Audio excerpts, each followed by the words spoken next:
దేవునికి మహిమ కలుగును గాక. దేవుడు ఇచ్చిన మహాకృపను బట్టి దేవుని కోట్లాది వందనాలు చెల్లిస్తూ దేవుడు తన సొంత కుమారుని పాప శరీరాకారంలో పంపించాడు ఈ భూలోకానికి. పాపులమే ఉన్నాం కాబట్టి అందరూ కూడా పాపంతోనే జన్మించారు కాబట్టి మరి శరీరానుసారులు శరీర విషయం మీద మనసు పెట్టుకుంటారు కాబట్టి ఆత్మానుసారంగా ఆత్మ విషయాల మీద మనసు పెట్టుకోవడానికి దేవుడు ఈ భూలోకానికి వచ్చారు. కాబట్టి ఆ విషయాలు దేవుడు మనకు నేర్పిస్తుండగా దేవుని ఆరాధించినప్పుడు వాక్యము మన హృదయాల్లో విత్తబడుతుంది, అది ఫలిస్తుంది. 1000 తరాల వరకు కూడా ప్రతి ఒక్కరూ దేశంలో దీవెనకరంగా ఉండాలని మత కులం భేదం లేకుండా అందరినీ ఆశీర్వదిస్తూ దేవుడు మాట్లాడుతున్నారు. ఎందుకంటే ఆయన అందరి కోసం ప్రాణం పెట్టారు. పాపక్షామం అందరికి కూడా దయచేస్తున్నారు. మరలా పాపంలో పడిపోకుండా జాగ్రత్త పడడానికి ఇది ఒక గొప్ప అవకాశము. దేవుని సన్నిధిలో దేవుడు గొప్ప అవకాశం ఇస్తున్నారు. మరి అవకాశాన్ని పోగొట్టుకోకుండా మరి ఆ రక్షణ భాగ్యాన్ని అంతం వరకు సహించుకోవడానికి భయముతోనూ వణుకుతోనూ అంతం వరకు కూడా రక్షణ కాపాడుకోమని దేవుడు చెప్తున్నారు. కాబట్టి కాపాడుకోవడానికి మరొక అవకాశం ఇచ్చినందుకు దేవునికి అనేకమైన వందనాలు చెల్లిస్తూ దేవుని ఆరాధిద్దాము.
రోమ 8వ అధ్యాయము రోమ 8వ అధ్యాయము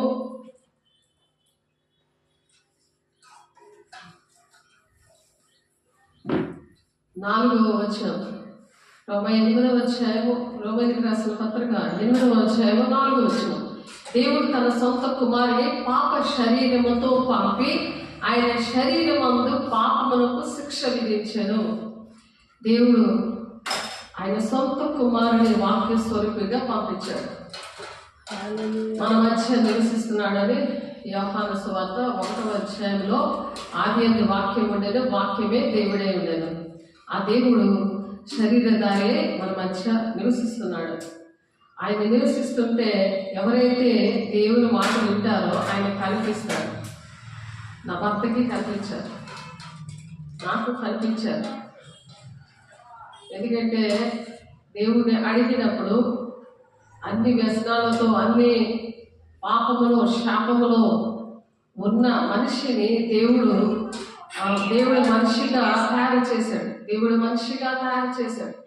అసలు దేవుడే లేడు అనే మనిషిని ఆ శరీరధారిగా ఆయన వచ్చి మరి ఆయన మాట్లాడడం, ఆయన మారడం, ఆ పాపం నుండి, శాపము నుండి దేవుడు జరిగించిన గొప్ప కార్యం అది. దేవుని యొక్క మహిమ నా జీవితంలో, నా కుటుంబంలో జరిగిన విషయం అది. కాబట్టి మీకు నా సాక్ష్యము చాలాసార్లు విన్నారు మీరు. కాబట్టి దేవుడు తన సొంత కుమారుని పాప శరీరముతో పంపించాడు. మన శరీరం ఏదైతే పాపముతో నింపబడి ఉన్న శరీరం, దానిని ఆ శరీరముతో పంపించాడు ఆయన అలా పంపించినందుకు మరి ఆయన కూడా 40 రోజులు ఉపవాసం ఉన్నాడు. ఆయన మత్తయి 4వ అధ్యాయంలో ఉంటుంది. సాతాను కూడా శోధిస్తాడు. ఆ శోధన నుండి కూడా మనం ఆ విధంగా జయం పొందుకోవాలి. నేను 2 నెలలు అంటే 60 రోజులు నేను ఉపవాసం ఉన్నాను ఆయన కోసం.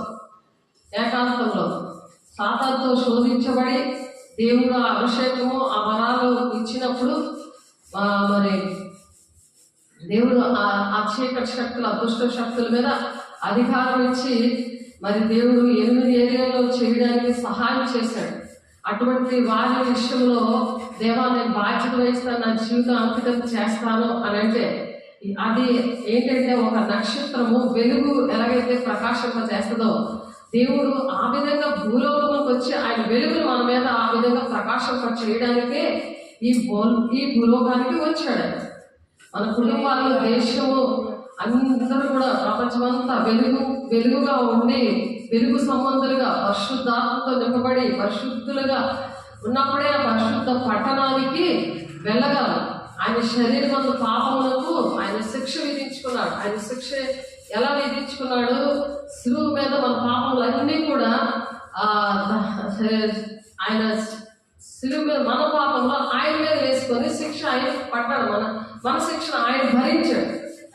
మన పిల్లల విషయంలో తప్పు చేస్తే వాళ్ళ శిక్ష మనం భరిస్తూ ఉంటాం. ఒకసారి వాళ్ళ శిక్ష, వాళ్ళు చేసిన తప్పులకి మనం నష్టపోయినప్పుడు వాళ్ళని ప్రేమిస్తాం, కానీ ఆ శిక్ష మాత్రం మనం భరిస్తూ ఉంటాం చాలా విషయాల్లో.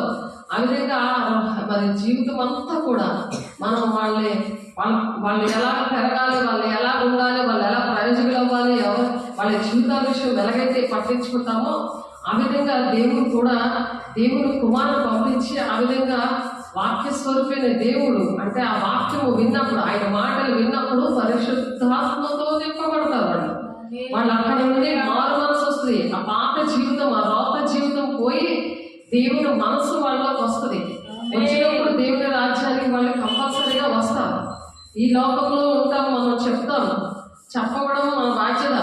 కానీ వాళ్ళు చెయ్యాలి, వాళ్ళు చేసేటట్టు దేవుడి చేతిలోనే ఉంది. వాళ్ళు చేసేలాగా మన దేవుడికి లోబడేలాగా కొన్ని పనిష్మెంట్లు వస్తాయి. ఆ పనిష్మెంట్లు వచ్చినప్పుడు లోబడి వెంటనే వాళ్ళు మారుతారు.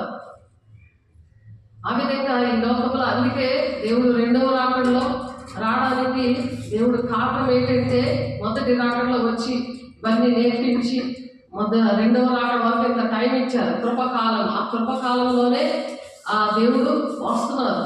నేను శీఘ్రంగా వచ్చేదని ప్రభువుని బట్టి నమ్ముచున్నాను అంటున్నాడు పౌలు.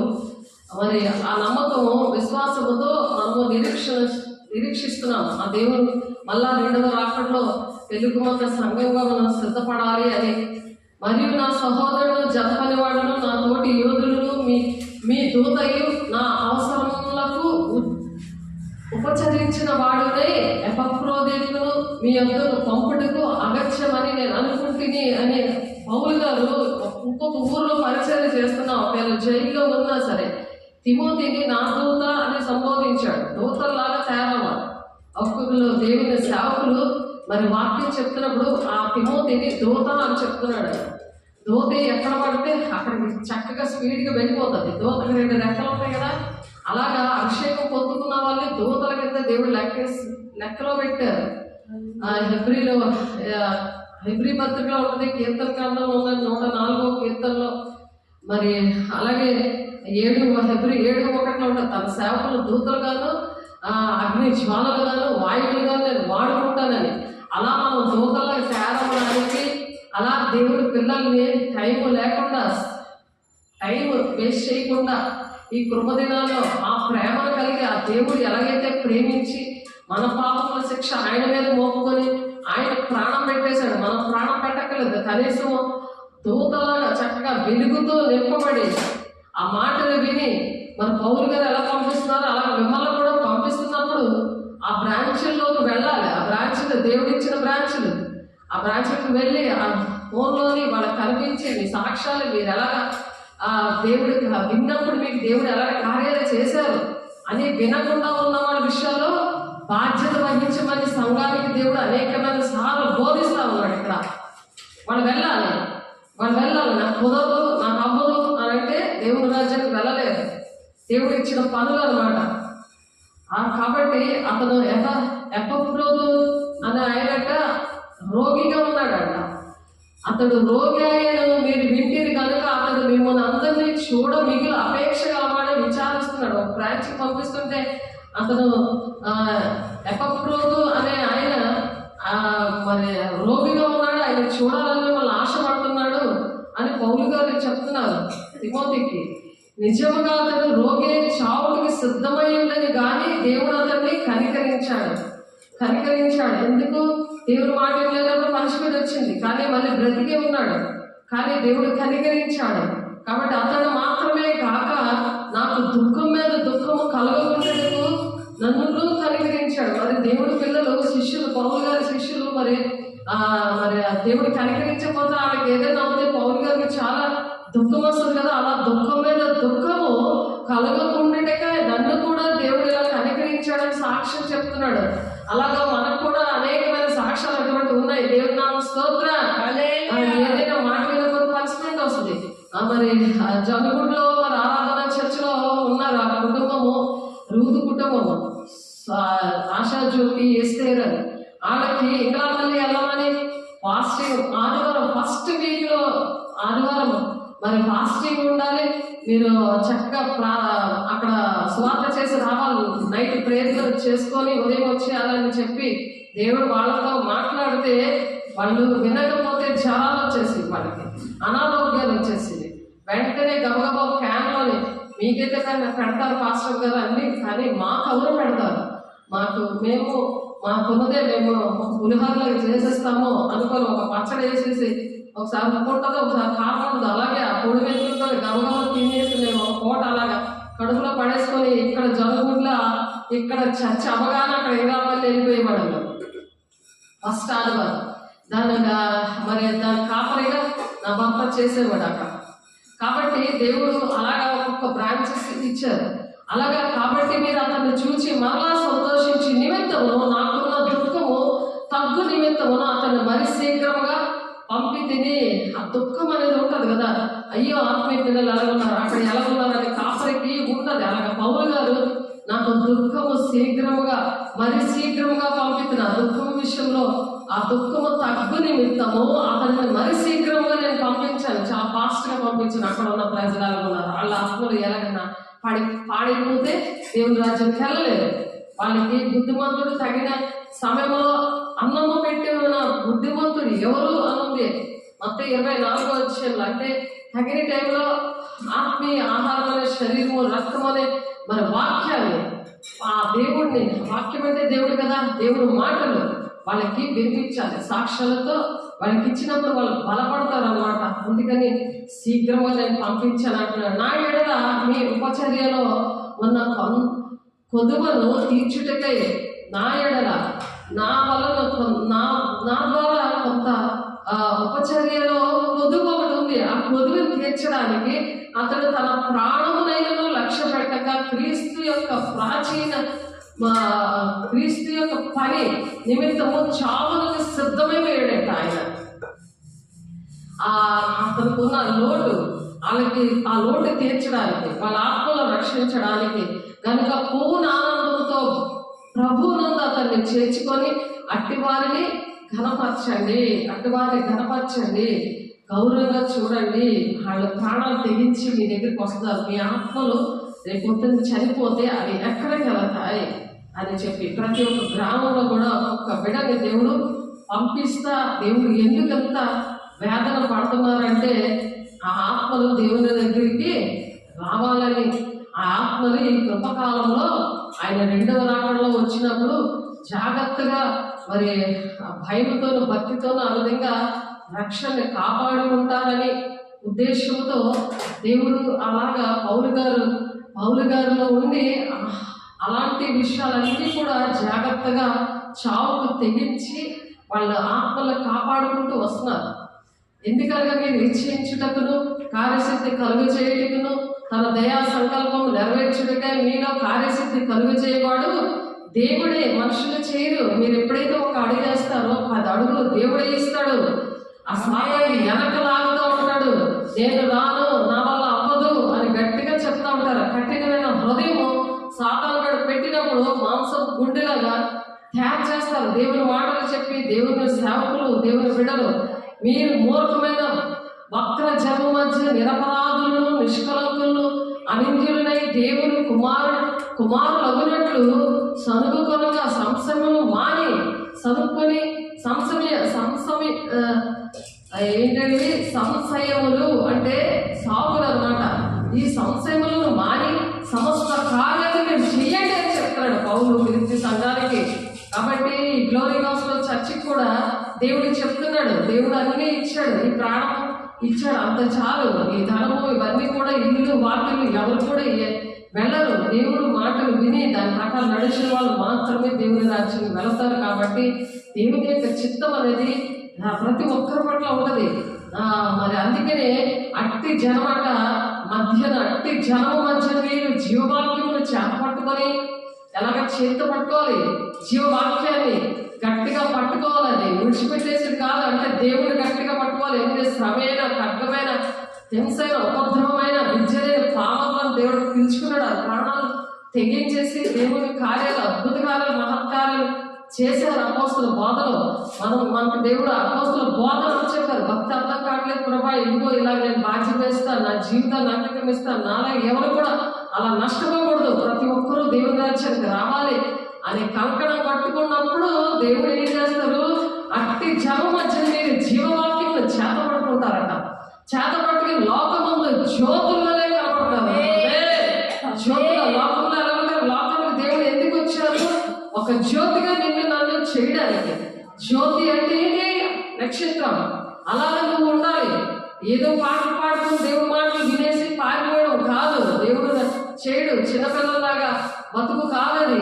నువ్వు కాలంలో బట్టి చూస్తే బోధగలవలసి వచ్చిన మొదటి మూల పాఠాలు నీకు మరలా బోధించవలసి వచ్చింది అంట. ఒకడు వచ్చి మీరు పాలు తాగాల్సిన వారే కానీ బలమైన ఆహారం మీకు తాగదు అంటే దేవుని రాజ్య విషయాలు మీకు అర్థం కాదు. రెండవ రాకడ విషయాలు అర్థం కాదు. మొదటి రాకడ విషయాల్లోనే పాలు తాగుతూ నోట్లో వేసుకొని వింటున్నా ఉంటారు కానీ క్రియలు చేయలేదు. కాబట్టి దేవుడు జ్యోతులు అంటారట. జ్యోతుల లోకమందు జ్యోతుల వలె కనబడుచున్నారు. అందువల్ల నేను వ్యర్థముగా పరిగెత్తలేదని, నేను పడిన కష్టము నిష్ప్రయోజనం కాలేదని, క్రీస్తు దినమున నాకు అభిషేకాలమగును. వ్యర్థంగా నేను పరిగెట్టలేదు. నేను నాకు క్రీస్తు దినం అంటే రెండవ రాకడలో, రహస్య రాకడలో, ఎత్తబడే గుంపులో, పెళ్లి కుమార్తె సంఘములో నువ్వు ఎత్తబడే గుంపులో ఉంటావు. అక్కడ మరి దేవుని యొక్క పెళ్లి కుమార్తె వీళ్ళు, పెళ్లి కుమార్తెలు మరి 10 మంది కానీ 5 వచ్చారు, తలుపులు క్లోజ్ చేసేసారు. అటువంటి పరిస్థితిలో ఉన్నావేమో దేవుని బిడ్డ, ఒకసారి చెక్ చేసుకోవడం. నీ దేవుడు నీతో సూటిగా మాట్లాడుతున్నాడు, జాగ్రత్త. దేవుడు మనుషుల వైపు చూస్తున్నావా, నువ్వు దేవుడి వైపు చూస్తున్నావా? ఒకసారి గమనించుకో. మనుషులు కొనియాడుతున్నావా, దేవుడితో మాట్లాడే అనుభవాన్ని కోల్పోయావా? ఒకసారి చెక్ చేసుకో. కాబట్టి దేవుడు ప్రతి వారి నాలుగు తండ్రి దేవుడు మహిమార్థమే యేసుక్రీస్తు ప్రభు అని ఒప్పుకున్నట్లు దేవుడు ఆయన అధికంగా హెచ్చించి ప్రతి నామములకు పైనామము ఆయనకు దేవుడు అనుగ్రహించారు. అందుకే ఆయన అలాగా పైనామం ఆయన ఇచ్చారు. ఎందుకు? ఆయన దేవుడు మాట విన్నాడు, విధేయత చూపించాడు, విధేయతకి అర్థం చెప్పాడు ఆయన. కాబట్టి భూమి మీద ఉన్న వారిలో కానీ ప్రతి వారి మోకాలు యేసునామములో మొంగునట్లు దేవుడు ఈ విధంగా దేవుడు చేశారనమాట. అందుచేత పరలోకం పొందుతున్న వారిలో కానీ భూమి మీద ఉన్న వారికి కానీ ప్రతి మోకాలు వంగుతుంది. ఎప్పుడైతే బహిరంగ రాకడలో ప్రతి ఒక్కరూ ప్రకటన 1:7 ఉంటుంది. ఆయన పొడిచిన వారు కూడా చూసి రొమ్ము కొట్టుకుంటారు. దేవుడు 3 మేకలు పీక్కోలేడు, ఎలాగా ఆయన ఇవన్నీ చేసేస్తున్నాడు అనేసి ఆయనే చేస్తాడు అని అపహాస్యం చేస్తున్నారు. అపహాస్యంగా జోక్గా ఉంది. ఆ జోక్ అంతా వదిలిపోతారు. ఆ రోజు అందరూ మోకాలేసేస్తారు. మొత్తం ప్రపంచం అంతా ఆయన ఎదురుగా మోకాలేస్తుంది, ఆయన స్తుతిస్తుంది, కొనియాడుతుంది. ఆయన అలా గర్జించి సింహంలా రాబోతున్నాడు. పసిబాలుడు అయిన దేవుడు అప్పుడు గర్జించి సింహంలాగా వచ్చి ధవల సింహాసనం దగ్గర తీర్పులో నిలబడతాడు. కాబట్టి ఎత్తబడే గుంపులోనే వెళ్ళిపోయినప్పుడు మరి వాళ్ళకి తీర్పు ఉండదు. కృపా సింహాసనం దగ్గర మరి బలారాధన దగ్గర ఎడతెగక తీసుకున్నప్పుడు ప్రార్థన సహవాసం రొట్టె విరుచుకొని ఎడతెక్కున్నప్పుడు ఆయన మనుషులు పోలికగా పుట్టాడు కదా, అందుకని ఆయన పుట్టిగా ఎందుకు అని బాగా గ్రహించుకొని నేనేం చేస్తున్నానో ఆయన పుట్టాడు అనేసి నేను ఇంకా చిన్నపిల్లలాగా ఆటలాడుకుంటూ డ్యాన్స్ వేసుకుంటూ ఉన్నానా, పాటలు పాడుకుంటూ, లేకపోతే పనులు చేస్తున్నానా? చెంటి పిల్లలాగా పాలు తాగే వాక్యమే వింటున్నానా? బలమైన ఆహారం నాకు అర్థమవుతుందా?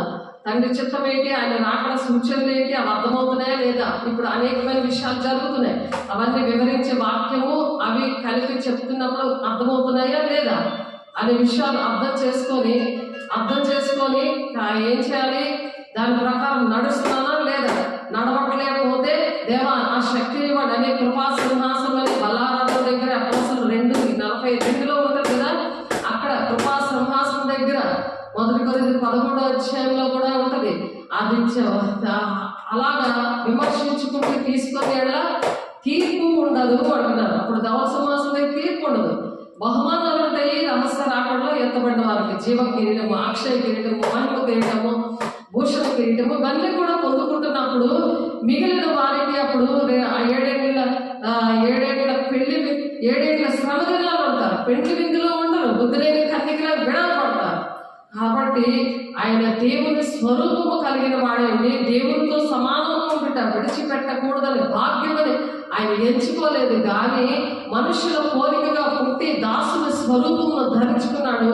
తన్ను తానే రిక్తునిగా చేసుకున్నాడు. రిక్తునిగా అంటే ఏమీ లేదు. ఆయనకి తల్లి ప్రేమ లేదు, ఇల్లు లేదు, తలవార్చడానికి చోటు కూడా లేదు. ఆయనకి నక్కలకు గొర్రెలు ఉన్నాయి, ఆకాశ పక్షులు గూళ్ళు ఉన్నాయి, కానీ ఆయనకి తలవాల్చుకోవడానికి చోటు లేదు. అంత త్యాగం చేశాడు.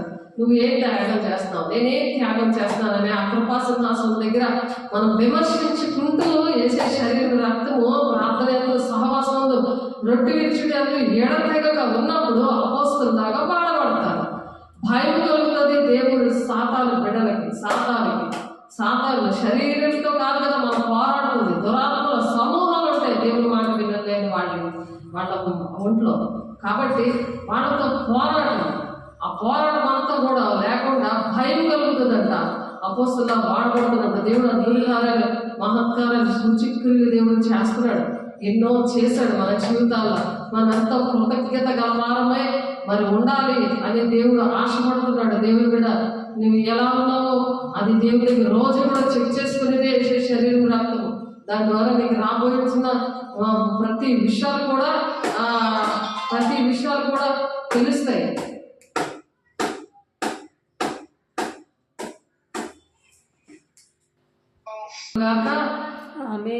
అంచె దినాల్లో మనం ఉన్నాం కాబట్టి ఎలా ఉంటుందంటే అపాయకరమైన కాలములు వస్తున్నాయి. అపాయకరమైన కాలములు అవి మనం తెలుసుకోవాలన్నమాట.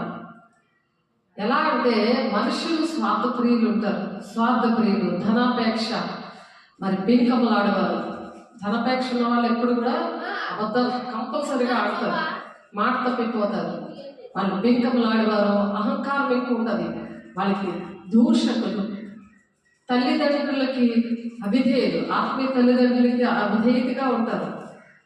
ఈ అక్షార్థంగా తీసుకుండా ఆత్మీయంగానే వాక్యాన్ని చూసుకోవాలి.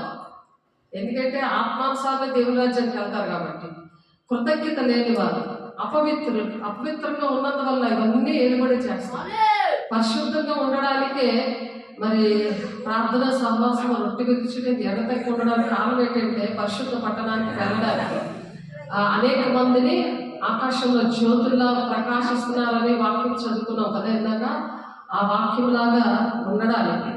కాబట్టి వాళ్ళకి ఎందుకంటే ప్రేమ లేనప్పుడు ఏమీ చెప్పలేదు, వాళ్ళకి మొక్కం చల్లదు. కాబట్టి అనురాగ రహితులు, అతిద్వేషులు, అపవాదులు, అజితేంద్రులు, క్రూరులు, సజ్జన ద్వేషకులు అంటే సత్యాన్ని అసహించుకునేవారు, సత్యమైన దేవుడిని అసహించుకునేవారు. మామూలుగా ప్రార్థన చేస్తామంటారు కానీ ప్రార్థన వెళ్ళదు. నీతిమంతుల ప్రార్థనే బహుబలమైన, అది పాపక్షామం చేస్తుంది. నీతిమంతుల ప్రార్థన వైపునే వింటున్నాను అంటున్నాడు కదా. మరి నా కళ్ళు కప్పుకుంటాను, మీరు బహుగా ప్రార్థన చేస్తున్నారు వినను అంటున్నాడు. యెషయా 1:15లోని మరి యాకోబు 5వ అధ్యాయంలో మరి అలాగే మొదటి పేతురు 3వ అధ్యాయంలో ఉంటాయి మాటలు. కాబట్టి అనురాగ రహితులు, అతి ద్వేషులు, అపవాదులు, అజితేంద్రులు, క్రూరులు, సజ్జన దేశులు, ద్రోహులు, మూర్ఖులు, గర్వాంతులు దేవుడి కంటే సుఖానుభవాన్ని ఎక్కువగా ప్రేమిస్తారు. అదే ఎవరైనా పెళ్లిగలలో లేకపోతే ఏదైనా ఫంక్షన్ ఉందంటే పరిగెత్తి పారిపోతారు, అన్ని ఊర్లైనా తిరిగేసి వచ్చేస్తారు. కానీ ఇక్కడికి చర్చ రావడానికి చాలా కష్టంగా ఉండదు. పైకి భక్తి వారే ఉండి శక్తిని ఆశ్రయించే వారే ఉన్నారంట. ఇంటి వారికి నువ్వు విముఖుడై ఉన్నట్టున్నారు.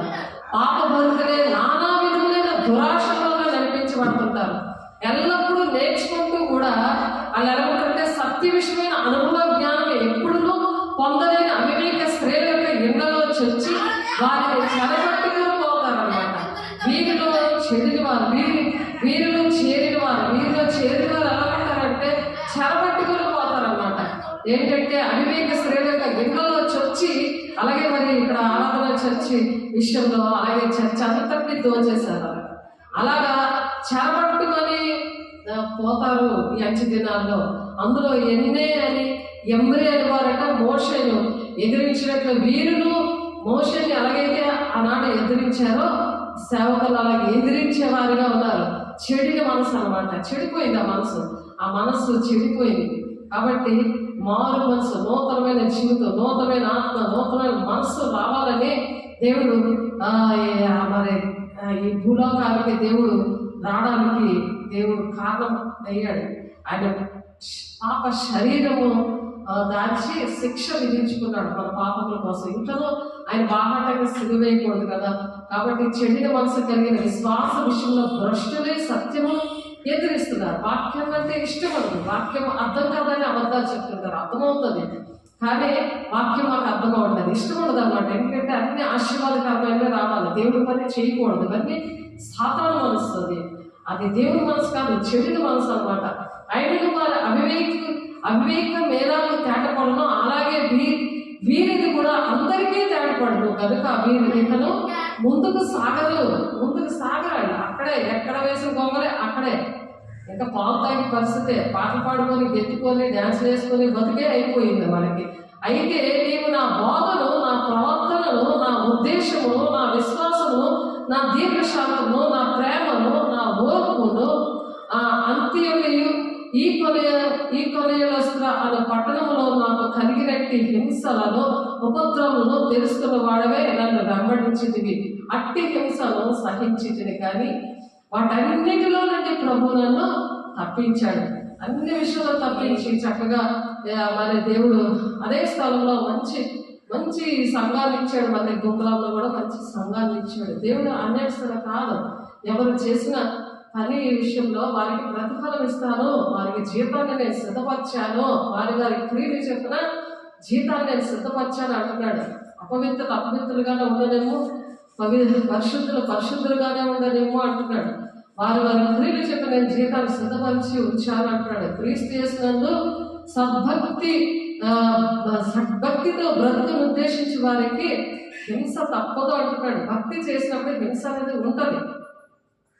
అయితే దుర్జనులు వంచకులు ఇతరులను మోసపరచుచు తాము మోసపరచుచు అంతకంతకు చెడిపోతున్నారు అనమాట. మోసము వాళ్ళు వెలుగుగా దేవుడు చేస్తే మరి వాళ్ళు మోసపుచ్చే ఆత్మతో ఆ వంచకులు మోసపరచుచు తమను తాము మోసపరచుకుంటూ అందరూ కూడా అంతకంతకు చెడిపోయే పరిస్థితులు ఎంచ దినాల్లో జరుగుతున్నాయి. కాబట్టి క్రీస్తు యేసునందు ఉండవలసిన విశ్వాసం ద్వారా రక్షణాత్మకమైన జ్ఞానము నీకు కలిగించుటకు శక్తిగల పరిశుద్ధ లేఖనమును బాల్యము నుండి నీ వెరుగుదు కనుక బాల్యము నుండి దేవుడు నీకు నేర్పించాడు. బాల్యం నుండి 3వ క్లాస్ నుండి నీకు నేర్పించాడు. దేవుడితో మాట్లాడాను. 3వ క్లాసులో పరిశుద్ధాత్మను పొందుకున్నావు. కానీ నీవు నేర్చుకొని రూఢి అని తెలుసుకున్నవి ఎవరి వల్ల నేర్చుకుంటేవో ఆ సంగతులు తెలుసుకొని వాటి యందు నువ్వు నిలకడగా ఉండాలని దేవుడు హెచ్చరిక చేస్తున్నాడు. మరి హెచ్చరిక చేయకపోతే ఆ ప్రాణానికి నువ్వే ఉత్తరవాదాలు ఒళ్ళో కూర్చోబెట్టుకొని మరి ఇవన్నీ కూడా నేర్పించాడు దేవుడు. ఆత్మీయ బిడ్డగా నా ఆత్మీయ బిడ్డకి నేర్పించాడు. ఒళ్ళో కూర్చోబెట్టుకోవాలి, పక్కన పడుకోబెట్టుకోవాలి, ఎక్కడ బండి మీద నేను తీసుకెళ్ళాలి నా పిల్లలు అని చెప్పేదాన్ని. ఒకసారి ఆలోచించండి. అంచె దినాల్లో మరి దైవజనుడట సమ్మద్ధుడే ప్రతి సత్కారములకు పూర్ణముగా సిద్ధపడి ఉండినట్లు దైవావేశము కలిగి ప్రతి లేఖనము ఉపదేశించడానికి మరి ఖండించుటకు తప్పుదిద్దుటకు నీతి అని శిక్ష వేయుటకు ప్రయోజనకరమైంది. అంత శిక్ష వేయాలి, ప్రయోజనకరమైంది. బాధించమని దూరంగా పెట్టాడు. మమ్మల్ని బాధించమని దూరంగా పెడతాడు కదా, దూరంగా పెట్టాడు. మరి అదే శిక్ష. ఆ సాతాను ఏడు బోధిస్తున్నాడు, మమ్మల్ని వదిలేసి వెళ్ళిపోయారు అని బోధిస్తున్నాడు. కానీ దేవుడి వాళ్ళని దర్శిస్తాడు.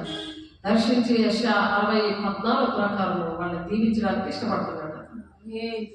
ఆమేన్. దేవునికి మహిమ కలుగును గాక.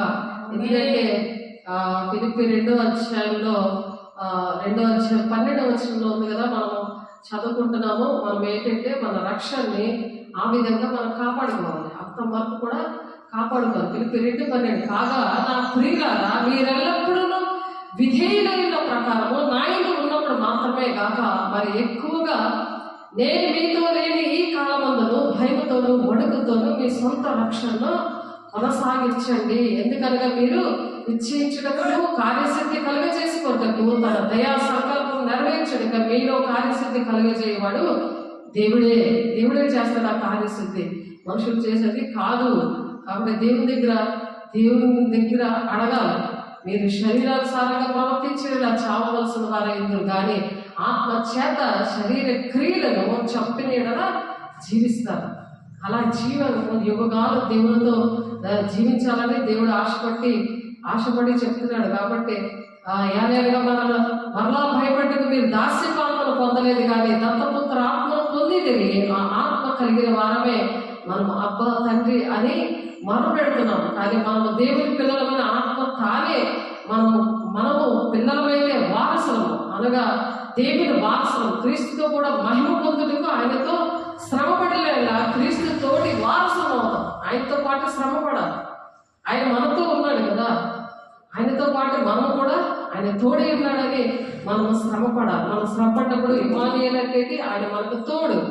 ఆయన తోడే ఉన్నాడు కాబట్టి తోడుగా లేడు అని సాతాను గారు చెప్తుంటాడు. నేను రాను అంటావు, నేను చెయ్యను అని అంటావు, తిరగబడే స్వభావం వస్తుంది. కాబట్టి ఆయన ఇమానియేలుగా అందుకే వచ్చాడు.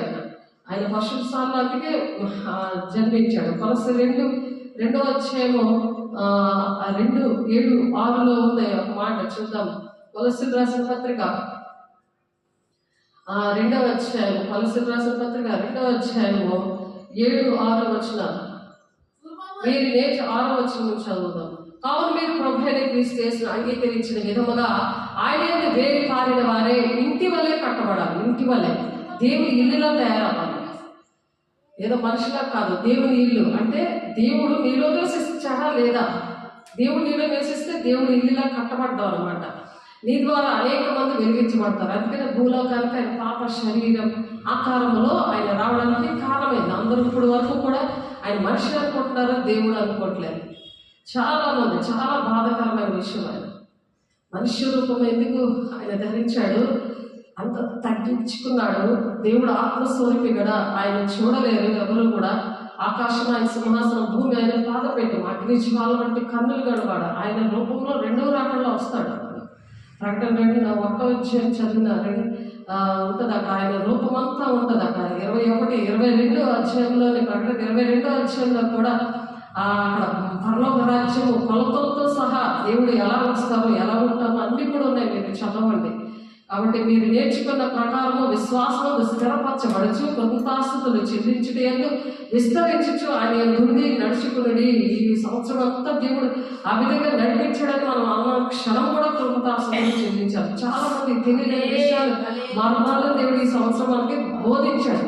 ఆయనను అనుసరింపక మనుషుల పారంపర్యాచారాలు అనగా ఈ లోక సంబంధమైన మూల పాఠాలు అనుసరించి మోసకరమైన నిరర్ధక తత్వ జ్ఞానం చేత మిమ్మల్ని చెరపట్టుకొని పోవాడు ఎవడైనా ఉండునేమో అని జాగ్రత్తగా ఉండండి. ఎవరైనా నేను తీసేసాను, నేను అంత జ్ఞానం ఉందనుకొని వాళ్ళన్నీ చూపిస్తూ అలా నడిపిస్తూ చాలా జ్ఞానం కలిగి పరిశుద్ధాత్మతో మీరు ఉన్నప్పుడు లోక సంబంధమైనవన్నీ కూడా మీకు ఇచ్చి మిమ్మల్ని మోసం చేసి నరకాన్ని పట్టిపోతారు. అలాగనగా దైవత్వం యొక్క సర్వ పరిపూర్ణత శరీరముగా క్రీస్తునందు నివసించుచున్నది. మరియు ఆయన యందు మీరును సంపూర్ణులై ఉన్నారు. ఆయన సమస్త ప్రధానులుగా అధికారులకు ఆయన శిరస్సై ఉన్నాడు. మన ప్రధానులుగా దేవుడు నిర్ణయించుకున్నాడు. యాజక సమూహముగా పరిశుద్ధుల జనముగా ఆయన ఏర్పాటు చేస్తున్నాడు. దేవుని యొక్క వంశముగా ఏర్పాటు చేస్తున్నాడు. కాబట్టి మీరును క్రీస్తు సున్నతి యొక్క శరీరేక్షలతో కూడా కూడిన స్వభావం విసర్జించి ఆయన చేతులతో చేయబడిన సున్నతి పొందుతారు. కాబట్టి మీరు బాప్తిస్మం ఆయనతో కూడా పాతి పెట్టబడిన వారా ఆయన మృతుల్లో నుండి లేపిన దేవుని ప్రభావం విశ్వాసం వచ్చడం ద్వారా ఆయనతో కూడా మరి మనల్ని లేపాడు. ఆ పునరుత్థాన శక్తి ఎవరైతే కృతజ్ఞత పూర్వకంగా విన్నపాలు తెలియజేస్తా ఉంటారో, కృతజ్ఞతలు ఈ సంవత్సరం అంతా కాపాడినందుకు దేవుడు చేసిన ఎన్నో అద్భుత కార్యాలు బట్టి ఎప్పుడు స్థుతులు చెప్తూ ఆయన కృతజ్ఞతగా ఆయనతో ఉంటే సనుక్కోకుండా నాకు ఇది జరగలేదు అది జరగలేదు భూ సంబంధమైనవన్నీ వెతుక్కుంటే అవ్వదు. కానీ దేవుడు ఆ పునరుత్థాన శక్తి ద్వారా అనేక మందిని బ్రతికించవచ్చు, అనేకమైన అద్భుత కార్యాలు చేస్తారు. మనల్ని వాడుకోవడానికి దేవుడు ఇష్టపడి మాటలు చెప్తున్నారు. ఈ నూతనమైన సంవత్సరాలకు అడుగు పెట్టే ముందు ప్రతిదీ కూడా సరి చేసుకోవాలి. నూతనమైన జీవితం, నూతనమైన ఆత్మ, నూతనమైన మహిమతో నింపబడాలని దేవుడు ఆశపడి చెప్తున్నాడు. దేవుడు ఈ మాటలు దేవుడు దీవించును గాక. చేసుకున్నాము.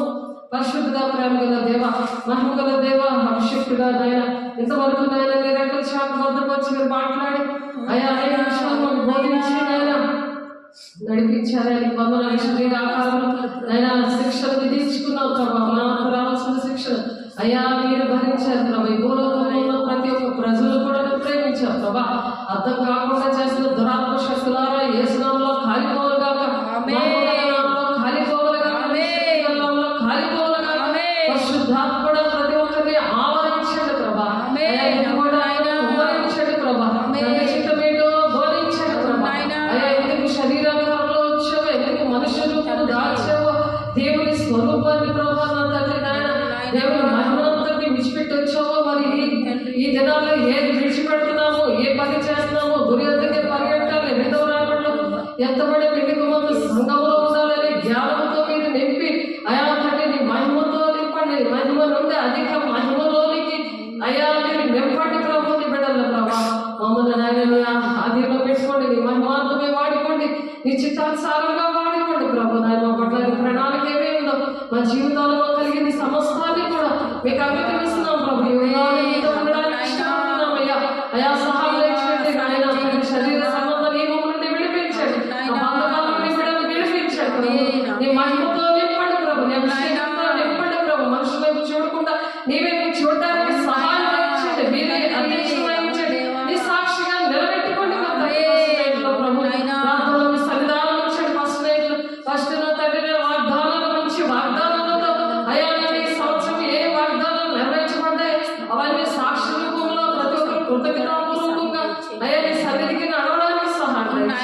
మీరు అధ్యక్షుడు వహిస్తుంది మా కలిగినంత మీకు సమర్పిస్తూ అయా మా ప్రాణాత్మ దేహాలు మా కుటుంబాలు మాకు ఇచ్చిన సేవను ప్రభు గ్లోరీ గాస్పెల్ చర్చ్ ఆర్గనైజేషన్ మీరు ఆశీర్వదిస్తున్నందుకు దీవించినందుకు అయ్యా ఎన్నో కోట్లాది వృద్ధాస్తులు చెల్లిస్తూ చేసే పరిశుద్ధ నామములో బ్రతుకులాడి వేడుకుంటున్నాం తండ్రి. తండ్రి యొక్క దీవెన కుమారి యొక్క కృప పరిశుద్ధాత్మిక నిత్య సహవాసం సదాకాలం తండ్రి తోడై మీకు నడిపించిన గాక.